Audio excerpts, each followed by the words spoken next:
टंडे मोहम्मद खान जे इलाइक़े लाखाट स्टाफ ऐं racks cinema वारनि इलाइक़नि जे रहवासियुनि पारां बरसाती पाणी निकाल न थियण ख़िलाफ़ टंडे मोहम्मद खान सुजावल रोड ते टायरनि खे बाहियूं ॾेई रोड ब्लॉक करे छॾियो। एहतिजाज कंदड़ धरती न्यूज़ जे रिपोर्टर हबीब शेख सां ॻाल्हाईंदे चयो त संदन घरनि में गोॾे जेॾो पाणी बीठल आहे, पर इंतिज़ामिया हिन वक़्त ताईं के बि क़दम न आहिनि खंया।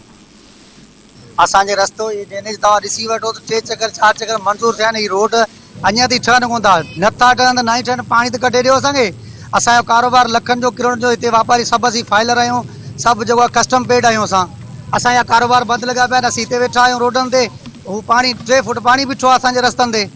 केरु न DC थो अचे, न मुख़्तियारकार थो अचे, केरु नथो अचे। ठीकु आहे, असांजे म्युनिसिपल बि नथो अचे, पाणी कढी ॾियो असांखे। परिवार धणी साईं कोन्हे, किरोड़ रुपया budget I, DC commissioner focal person सभु फोटो सेक्शन में पूरा लॻा पिया आहिनि।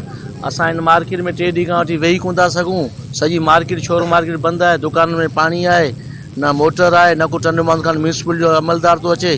तंहिंजे करे एतिरी रोड ते वेठा आहियूं। इंतज़ामिया सां गुज़ारिश आहे त असांजी दुकानूं कारोबार सभु तबाह आहे। पाणी दुकाननि में बीठा आहिनि, कारियुनि जा 100 घर आहिनि, उहे सभु पाणी में बुॾा पिया आहिनि। पाणी निकिरे कोन थो, न को फरियाद नथी ॿुधे, न को केरु चवण वारो आहे, न को केरु ॿुधण वारो आहे। जीअं त सुबुह खां एहतिजाज हिते 2 कलाक करे वेठा आहियूं, पर अञा ताईं का इंतिज़ामिया जेको आहे, न को DC साहिबु आयो आहे, न को AC साहिबु आयो आहे, न को ॿियो आयो आहे जेको हिन मसइले खे हल करे। पाणी अॻियां निकिरणु कोन था ॾियनि। जे नाली में पाइप हणूं त उहे चवनि था त बाबा हितां पाणी न कढो। साइकिल जे तरफ़ां असां ही पुरअमन एहतिजाज कयो आहे। तक़रीबन 15 ॾींहंनि खां वठी असां वटि बरसाति जो सिलसिलो जॾहिं खां शुरू थियो आहे, असांजे दुकाननि जे अंदरि शोरूम जे अंदरि पाणी अची वियो आहे। असां टैक्स पेड आहियूं। असां DC खे गुज़ारिश करियूं था त जेके तव्हांखे सिंध गवर्नमेंट तरफ़ां पैसा मिलिया आहिनि, उन आवाम जी ख़िदमत न मिलिया आहिनि,